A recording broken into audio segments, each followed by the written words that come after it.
right, we are back in the club today, joined with Adam Stoczynski, and we have Laurie Booman here from the University of Chicago, Director of Design and Identity. Welcome. Thank you for having me here. You're Hi, welcome. Laurie. It's, I think, always an interesting conversation anytime we get creatives from the side of higher education in the studio, and the mind that you have when you see branding and when you see elements, you just see things in a different way. And I think part of that, though, all comes from how you start your journey. So when it comes to how you got started in the creative design world, is there someone that inspired you? How did you discover that you had a passion for design to even begin with? Well, I've always been an artist, and so my high school art teacher really helped guide me on my path to, getting into college. And from there, I, got a scholarship to go to art school. And then I decided to transfer into the University of Milwaukee and get a design degree. And I really enjoyed that switch because it took it from like a fine art space into more hands-on design. So I started working at the University of Milwaukee bookstore between classes. Oh, very cool. Yeah, I was the designer. I did all of their sportswear design. Not Sure. all of it, but I worked sometimes I would do special events, sportswear, and then all the flyers for different events happening on campus. So that was kind of my start in higher education. Gotcha. Okay. And I would imagine, starting in the bookstore, we talk to bookstores a lot throughout the course of the week, and you've got a lot of design needs on that apparel front. So was that kind of what you were designing, is the apparel that you would see in the stores? I designed the apparel, the bag designs to carry the books and the Sure. apparel in, and anything that they sold at the bookstore, flyers for sales that might be happening or special events at the bookstore. So I did a gamut of things. Sure. Yes. I mean, I think that's a theme that has carried true, is you're used to doing a gamut of things, it appears. Yes. When it comes to really then, you get your feet wet in the bookstore as a young adult with the design side of things. How did you start to see then higher education as a career path for design? Because I think sometimes there's a creative side to things and a higher education side, and people don't always realize those can cross over. Yes. Well, I learned that at an early age, but I ended up going into advertising. So I started a career in advertising. I was self-employed for 25 years, and I did a lot of work with different advertising agencies throughout Chicago as a consultant, Sure. hands-on designer. And I also did a lot of work with my own clients. I loved working with startups and helping them with all of their branding. So I had this kind of diverse knowledge. And so then what happened is I was kind of looking for work that had a little bit more of a purpose from a higher level instead of advertising. So when I was approached, one of my clients actually approached me to come and interview for this job. And it seemed like the perfect fit. And I was like, this is amazing because we can do things that, have a purpose that's beyond selling something. Right. So I really enjoy that aspect of the job and the lifelong learning that comes with being at a higher education institution like the University of Chicago. Right. Every day I'm working with so many different people, scientists, doctors. There's some brilliant minds. So many you're brilliant around. minds. Yes. So it's really, design with a purpose. Yeah, it's funny you say that, Laurie. I think that's why we get along so well, right? At Club Colors, we talk about being more brand-centric than product-centric, right? Really making sure that we're that partner with the campus to really protect the brand, protect the identity, and making sure that we're doing things correctly, right? It's more about that purpose rather than just putting a logo on a product or selling a product or whatever that might be. So it's funny you say that. Reading ads. Exactly. Yes. No, I think, your call out on the purpose of the institution that you align with, what a brilliant call out, because across higher education, every institution has a mission and they have that greater purpose to the work you're doing. And you have different functions across the campus that support that. And design is no different. And frankly, when you're dealing with controlling the brand in a lot of ways, you are an intricate piece of that messaging. Yes, I was brought in to really strengthen our brand. There were a lot of there was a lot of variety as Sure. far as branding went because we do have so many different, you know, types of people, Mhm. different units, schools, institutions, programs, you name it. So we had to really look at the big picture and the gamut of the different types of identities that we have at the university. So we started a new brand identity system, logo system. We developed a new brand identity logo I system. would imagine that's quite an undertaking. It was very much an undertaking. Plus, we have medicine. So we really wanted to make sure everything was aligning across the university, medicine, the college, everything. And basically did an entire audit Oh, wow. for a good 6 months, put it all up on the wall, and really started to bucket everything. And at the University of Chicago, we need to have that flexibility for other, to have self-expression in your logo. Right.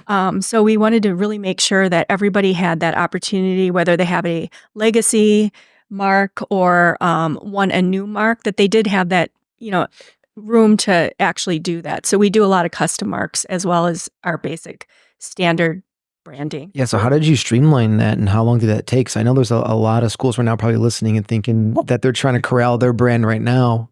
So that's actually a really good point, and we'd love to hear more about that. Especially on that Anyone? internal side. Yeah, campus, yes, yeah. If yes. anyone needs advice, I have a broad range of You've been there. Yeah. experience in this area.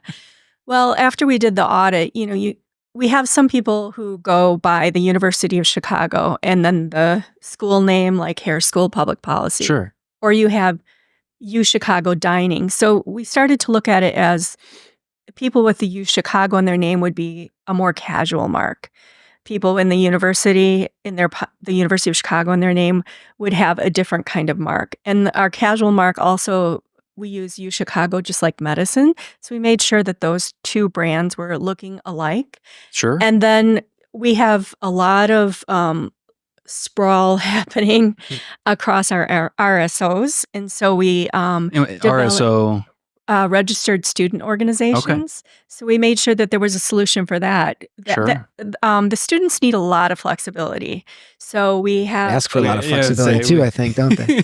we have we developed a logo type with rule that anchors everything that they create, just so that we can make sure that it's rooted in the university, but Right. they have their area to do their thing. That's such a smart way to tackle that, because I can tell you from Mhm. Adam's time here, my time here, we see it time and time again with student organizations. They have a creative vision for what they want to do, and sometimes they don't quite understand what can and cannot be done. Get some crazy providing that requests there. framework to them, that's outstanding. Yeah, it's all about making sure there's a framework for every Yep. certain bucket of type of unit.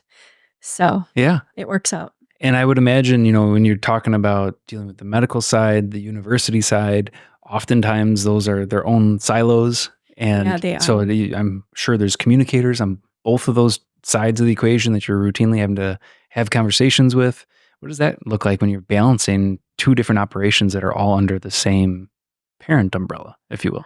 Well, to your point, they do have their own group of communicators, marketing people. Sure. And so we like to collaborate more and more over the years since I've been there. We've started to collaborate and work together to tighten the brand. So that's still a work in progress.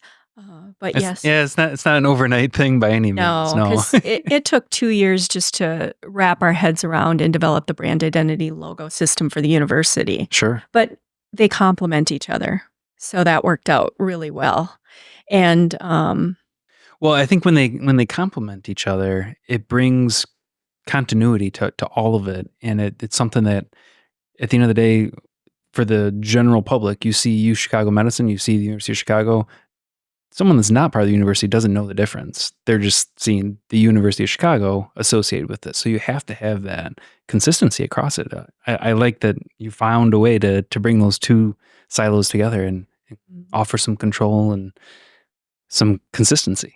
plus, our brand is global. We have, Yeah. I mean, it's Delhi. it's a brand that is globally known. You talk about Booth in particular too. We have office in Yeah. London. Yeah, it's a world renowned brand and a world respected institution. So you have to have that brand element that ties that all together. Yes.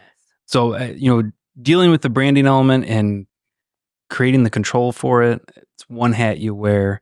What goes into being, director of design and identity and director of licensing? I mean, you're doing a few different things all at one time there. Yeah. One great thing about being the branding director is that I also, oversee licensing. Sure. So I get a really broad view of what's happening at the university. I can tell if the Pritzker School of Molecular Engineering is having an event or if there's a science fest coming up, and I can really control all of it Sure. from a bigger picture, which You're up is here at 30,000 feet. yeah, it's Yeah. really great. And then, I'm on the social media working group too, so I get to kind of see what's happening across Sure. campus. But it's great because then you can really narrow in on the brand. And what was great is before I developed the new brand identity guidelines for the university, I had about 2 years to really take an inventory between licensing and what I'm seeing on campus of all the issues that I saw happening. Could imagine there's a few. I mean, Yeah, so I took an inventory of all that, so I really had an educated view of diving into the guidelines. Right. And when you talk about the guidelines, that's something where we were on the tour earlier and we're looking at embroidery and some of the detail that exists within your marks. It's something that you have to have partners that can bring that to life and make it so you are upholding those brand standards across different decoration methods. Yes. And I would imagine when you would dove into your audit there, you're finding all sorts of ways that maybe something that wasn't quite represented how you had hoped it would be. And I think that's where, partners that are in your licensing realm can really help tell the brand story through those products and through the decoration. So happy to be partners with y'all and help achieve just that and offer that back to the university. Yes, I was, when I was doing the tour today, I was thrilled to see, your embroidery setup and how nicely the shield was, being reproduced. That's one of our main problems is we do Yeah. have a lot of detail in our seal and our shield, and to be able to find vendors who can reproduce that, like, it's not it's kind of rare at times. Yeah. So I'm excited for that moving forward. Well, we're happy to offer our expertise there. But it's one of those things when you look at, your background, then you got your feet wet in the bookstore, you found a passion for design at an early age, get into higher education. When you look at your journey, how has that experience ultimately led to your own business you ran for many years? And how does that to this day still inspire you to keep doing what you're doing? Well, being self-employed for 25 years was, a great start to coming into a higher education space Sure. because, your budgets are usually fairly, not never ending. You're usually on a budget, and I wore many hats as a self-employed person. So coming into the university space, I was able to take on any project that came my way. Sure. I do a lot of environmental graphics now, but I love working in at the University of Chicago because they give me that freedom to really dive in and take it wherever I would like to. Well, and I would imagine for someone, that's wired to be a creative, you have to have that freedom to be able to do what you do best. Yeah, as an entrepreneur Yeah, too. Not yeah. everyone has that drive to like if your job is this big to like go beyond it, but Right. that's kind of my passion. I like to really take things to the next level. So, When you talk about your background then and your training for design and wearing the licensing hat, how do you balance that conversation on campus where you mentioned you've got folks that want to do one thing, maybe they can't quite do it how they should, and really balancing your personal taste for design with, well, this is still within brand standards, and that balancing act that we've heard from a couple people in licensing at other universities where they have to kind of separate, how I view something versus is it part of the brand standard still? Is that a yeah, challenge? it can be, but at Yeah. the same time, I'm not going in as a design director when it comes to judging how somebody created a logo for their own unit or Sure. a t-shirt design. So my main concern is the university represented consistently across all of these different pieces that they're producing? For instance, we have the university logo, and we also have the university logo type for small spaces. So, we've put a lot of thought into how we can give people freedom to do what they need to do, but keep it consistent. And we also, in the guidelines, we revamped our color system. So there are secondary colors people can use to feel like there's more variety in the pieces that they're producing. And we also recently revamped our DAM system. And what is that? It's our photo asset manager. Okay. And we now also have all logos on the DAM.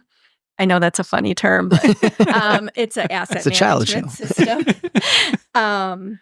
So yeah, that's been great. So really showing the whole campus, hey, there are logos out there you can use. There are photos you can use. And that also helps people adopt the new brand identity logo system because they're seeing, oh, look, 380 people have already adopted the new logo system. So they want to be a part of it once they see that people are buying into it. I love that you have that as a resource. I mean, we've worked on several projects where you want to have imagery of campus that you want to bring to life through different materials, and having that readily available at the departments. Yeah. What a resource, because sometimes that's the hardest part for people to go get quality imagery. Yeah, we have a very extensive bank of images and several photographers that we use. Yeah. Well, and I mean, you have a picturesque campus. I mean, I can remember the first time I walked the campus, felt like I was at Hogwarts. It was something where I'm like, this is exactly how I would picture a perfect college campus to look and feel when you're walking the grounds. So shout out to the groundskeepers that keep things looking beautiful there too. Well, we're a certified botanical garden. You can tell. Yeah, it is beautiful, and we have all the mature trees that are so precious. Yeah. And I would imagine, being a certified botanical garden, then you've got wildlife that makes its way into it, and maybe butterflies or hummingbirds and all sorts of things. We have tons of squirrels. So one day I was sitting in my office and I saw a squirrel carrying a hamburger bun. Yeah. And one day there was one walking across campus with a slice of pizza. Squirrels eat good on campus. And get some new malnati's. Yeah. Yeah, they're living large in like a really beautiful place. The squirrel comment, it's something that we've actually heard from a couple of campuses where they'll tap into that as then like a brand element. Yeah, we've done that. Yeah. Yeah. I love that. I think anytime you can bring the geography and those things that are unique to being on campus into branding elements, into design, it's just a win especially for students. It's something that just brings people together. Yeah. Absolutely. It's a lot of fun. When it comes to really then how you think about the brand, we talked a little bit about UChicago being globally known, being well respected, one of those Ivy Plus style institutions. How does that bleed into how you present the brand and how you think about the products and the brands that maybe you allow the marks on? What goes into that? Because you have a certain reputation, if you will, that you want to uphold. Well, as I approached the university branding, my first thought was, well, we're an institution that's based in tradition. That cannot change. Right. We have such a historic presence. In addition to our campus, we have so many historian, scholars that have come out of the university. And so we definitely need the tradition, but we're looking forward. So I use the traditional Garamond as our font, and I pair it with a sans serif font, and that helps the designs look forward-facing as well, or forward-thinking. Sure. So it's always based in tradition, but with like a modern spin. So it's very important that the pieces still look contemporary that we're producing, and consistent. Yeah, I mean, I think that's something that we see from other institutions that carry themselves in that same realm. You want that balance of heritage with being relevant in 2024. And fonts of all things can be such a incredible tool to help you achieve that feeling. And I know you shared a post on LinkedIn where you're talking about different fonts just seen across the campus as you walk it. And it's something that tells that story. And I think there's so much power just in a font choice. Absolutely. And right now I'm dabbling in creating our own custom sans serif font. Sounds like quite the task. Yeah. I'm researching that right now, and maybe in the next couple years Yeah. we'll have our own sans serif font and serif. Well, we'll know where that was born. Yeah, it's a big task, but I'm up for it. Well, I think, branding needs people that are willing to dabble in those things and take the time, because once you get it right, it's going to last Yeah. years. And that's impact when you talk about creating brand standards and telling your story Mhm. across campus. When it comes to really then, telling that story across campus, we talked a little bit about imagery, how you can bring that into projects. Are there certain projects that come to mind, maybe in the environmental branding you had mentioned, that you're doing some work in, where you're trying to bring imagery to tell a story in a physical space? Well, we've done quite a few walls in medicine. Okay. Medicine has a big story to tell, and Big we impact to tell too. yes. Yes. So they want to tell the individual stories, whether it's neurology. We did a wall for neurology, or radiology, hematology.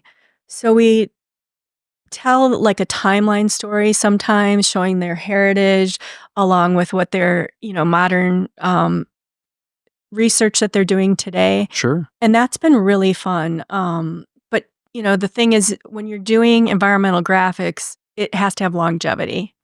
So that's something to very much consider when you're creating environmental pieces. Yeah. And do you ever see carryover from the designs and the work you do for environmental into digital pieces that you create to still support the medical side? Like, is there a consistency across those media? I do not work in the social as part of the medical area or the medicine. Sure. So no. Okay. I'm more in the university as Sure. far as, like I was saying earlier, medicine has their own marketing team. Sure. So they handle all of that. Makes sense. Yeah. And the university side, do you still see that consistent message between digital and physical? Definitely. Yeah. UChicago Creative, which is, the group I'm with, is under University Communications. So we're all housed at Levy Hall. And that's All where, under one roof. yeah, all under one roof. And that's where the consistency comes across. We interact with the social team. We have multimedia director. We all work together to make sure everything's cohesive. Sure.